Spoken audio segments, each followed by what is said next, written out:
Seguì Alex fino all'ascensore, le mani intrecciate dietro la schiena e lo sguardo basso. Quando le porte si aprirono, inalò un forte odore di profumo mischiato al disinfettante. Si sentì orribilmente fuori luogo, nonostante sognasse di vedere attrazioni, in particolare come la celebre Capitol Records o camminare lungo la Walk of Fame alla ricerca della stella di Sophia Loren. In bocca aveva quel sapore amaro così fastidioso da farle contorcere il fegato. Era ansia, il terrore di farsi vedere da tutte quelle persone che la inquadravano dall'alto al basso, come se fosse uscita dal quartiere più povero della città. Non che quella situazione fosse una delle migliori, a dire il vero, dal momento che era appena entrata nella famigerata gabbia dorata. Il rumore di un campanello avvisò che l'ascensore era arrivato a destinazione e le porte si aprirono lentamente, rivelando un corridoio ancora più largo del precedente. Che piano era?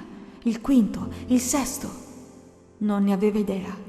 Alex bussò un paio di volte e, sentendo una voce da dietro la porta, abbassò la maniglia e l'aprì, lasciando poi intravedere due ragazzi di profilo, uno seduto ed uno in piedi. Indovinate chi è venuto a trovarci? Irruppe subito e i due si voltarono. Per un secondo Bruno si sforzò di capire di chi fossero quei lunghi capelli castani e poi, incrociando lo sguardo della ragazza dietro le spalle del suo amico, abbozzò un sorriso. Jean, ma che sorpresa! Esclamò Phil con un sorriso gigantesco. Vi ho disturbato? Niente affatto, sei sempre la benvenuta nel nostro piccolo gruppo. Di colpo si sentì avvolgere dolcemente le spalle, inalando quel pungente profumo di denim e vedendo a colpo d'occhio il dolce volto della ragazza tatuata sull'avambraccio destro.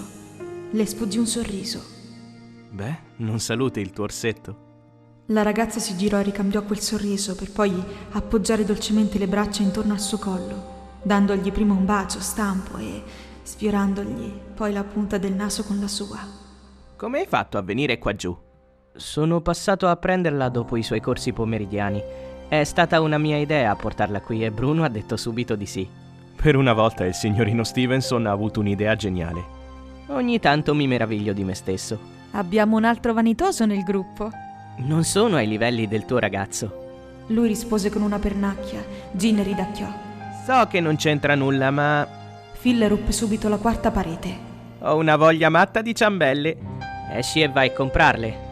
Grazie Alex, sei davvero d'aiuto. D'un tratto si sentì nuovamente bussare alla porta. Tutti si voltarono. Ad entrare stavolta era una ragazza dai capelli ricci ed uno stile insolitamente appariscente, sorridendo con in mano una scatola decorata di ciambelle glassate e dall'odore delizioso. Qualcuno ha detto ciambelle? Finalmente qualcosa da mettere sotto i denti. Ti adoro, Chris. Anch'io ti adoro, ma lasciane una anche per gli altri. Prima scelgo io, poi scegliete voi. Che ingordo, mormorò Bruno ridendo sotto i baffi. Alex posò il palmo della sua mano sulla fronte, scuotendola in segno di finta disperazione nell'osservare quella scena riprovevole. Oh, Gin, ci sei anche tu? Non sai cosa è successo oggi? Vogliono affidare al tuo ragazzo un incarico incredibile, comporre la colonna sonora di un film. Veramente non so ancora di quale film si tratta. Devo ancora parlare con il regista e fare una serie di... Qualunque esso sia, sono sicuro che una tua canzone sarà perfetta. Se lo dite voi. Sbuffò poco convinto. Quella sua espressione gli faceva sempre morir dal ridere, ma non lo biasimava. Molto spesso non era mai soddisfatto di cosa tirava fuori, nonostante il suo romanticismo invidiabile e che lui stesso desiderava avere. A proposito, Phil, ho preso in prestito la tua macchina, non ti dispiace, vero? No che non mi dispiace, ma... Allora mi farò un altro giro. Strinse in un pugno le chiavi ed aprì la porta, uscendo pimpante dalla stanza. Grazie, tu sì che hai un cuore d'oro. Ma che... Ridammi subito le chiavi! Phil lo seguì a passo svelto. Dove caspita andate voi due? Venite qui! In men che non si dica, la coppia rimase da sola. Gin si grattò la tempia con la punta dell'indice, né confusa né sconvolta. Non fece in tempo ad esalare un respiro profondo che Bruno la abbracciò da dietro, stampandole un dolce bacio sulla guancia. Sei sicuro che... Tranquilla, non ci sarà nessuno a darci fastidio. E poi, la prima regola in questi studi è mai disturbare un artista al lavoro. Questo lo chiami lavoro? Certo. Bruno le prese amorevolmente le mani, attirandola di più verso di sé. Si sedette poi sul divanetto dietro le sue spalle, lasciando che Ginevra si accomodasse sulle sue ginocchia. Lei si chinò leggermente su di lui, sfiorandogli le labbra. Si fermò ad 1 millimetro da esse, fissandolo dritto negli occhi. Gina lo guardò a sua volta, avvertendo una forte sensazione di bruciore sulle gote, intravedendo poi in lui un desiderio liquido e pressante. Dovresti arrossire un po' più spesso. Perché? Perché sei troppo carina. Carina, eh? Sembra una bambola di porcellana. Sono miope e non riesco a mettermi le lenti a contatto. Per di più soffro di epistassi. Non faccio altro che sporcarmi i vestiti e... Scese le mani sui suoi fianchi e la spinse contro di lui, facendole mancare il respiro per una frazione di secondo. Il suo cuore batteva talmente rumorosamente che riusciva a sentirlo anche lei stessa e forse anche lui. Non dire mai più queste cose, mi spezzi il cuore. Le sfiorò ancora le labbra con le proprie, poi gliele baciò, schiudendole poco dopo in un bacio tutt'altro che delicato e romantico. Gin allacciò le sue braccia dietro la sua schiena e si lasciò andare, per poi posare la testa sulla sua spalla, inebriandosi del suo profumo. In quel momento, quella sensazione di passione divenne improvvisamente forte, quasi incontrollabile. Devo dirti una cosa, Gin. Il suo sguardo si incupì e quello di lei diventò teso. Sentì improvvisamente le sue dita stringere quasi convulsamente l'orlo della sua camicia di flanella. Lui esitò per 30 secondi, trovando le parole giuste e cercando di non pensare alle conseguenze. Quest'inverno andrò in tour e ne avrò per 1 mese e mezzo.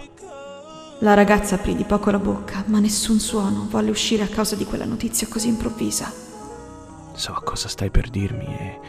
sì, sono un completo imbecille. Perché dici questo? Avrei dovuto dirtelo prima. La questione non è il dirlo prima o dopo, è che non passerai né il Natale né il Capodanno con me. Mi dispiace. Dissi a bassa voce, abbassando poi lo sguardo. Il solo pensiero di lasciare Ginevra da sola e non poterla portare con sé lo distruggeva dentro. Ma come avrebbero potuto? Non potevo ostacolare il suo futuro.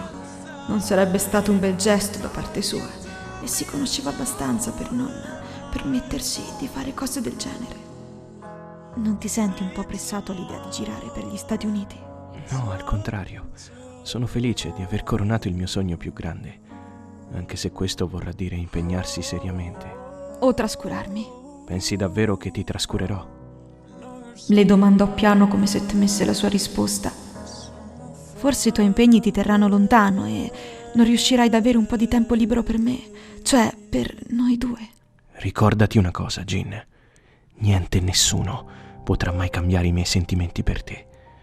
Preferisco perdere tutto quello che ho anziché vederti soffrire. Saresti davvero disposto a fare una cosa del genere per me? Sai che posso farlo. Gin lo osservava con gli occhi sgranati. La verità era che non voleva restare da sola. Non adesso che aveva realmente bisogno della sua compagnia, ma non poteva assolutamente decidere su cosa fosse giusto per lui. La sua vita era lì, in quella gabbia dorata, e tutte le volte che ne usciva si rifugiava tra le sue braccia, quasi come se Ginevra fosse una via di fuga momentanea. Il suo secondo nido. Datte le palpebre, poi scosse la testa. Non complicare le cose, solo perché ci sono io. Davvero, non ne vale la pena. Come io inseguo i miei sogni, tu devi continuare ad inseguire i tuoi. Poco importa se ci saranno ostacoli che ci separeranno, perché a me basta vederti, ascoltarti ed abbracciarti per essere felice. A quelle parole Bruno appoggiò la fronte contro la sua mentre il vento iniziava a farsi sentire. L'idea di doversi separare da lei per quasi 2 mesi era un'emozione terribile, ma il suo discorso lo rincuorò tantissimo. L'avrebbe comunque visto cavalcare l'onda del successo, anche se non sarebbe stata letteralmente al suo fianco. Da un lato, Ginevra era felice di vedere il suo sogno realizzarsi, e così velocemente, ma dall'altro, aveva timore di quello che sarebbe potuto succedere. Declutì e le sembrò di avere la lingua e il palato fatti di carta vetrata. Scusa, forse non avrei dovuto. So di averti preso un po' in contropiede con questa storia, ma non sapevo come dirtelo. Avevo un po' paura della tua reazione. Perché dovrei essere gelosa o arrabbiata per questo? In fondo, questo è il tuo sogno, replicò a bassa voce. Te l'ho già detto, Peter. A me basta sentire anche solo la tua voce per sorridere. Quando i loro sguardi si incontrarono, sentì il corpo rigidirsi ed i lombi bruciargli ferocemente. Jean si lasciò accecare da quel contatto visivo e gli sorrise incerta, senza essere sicura delle sue emozioni.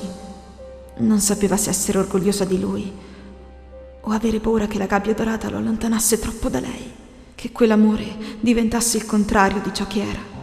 Bruno alzò lo sguardo e guardò l'orologio dai bordi dorati sulla parete. Segnava le 5 del pomeriggio spaccate. Aveva una tremenda voglia di tornare a casa e non pensare più a niente.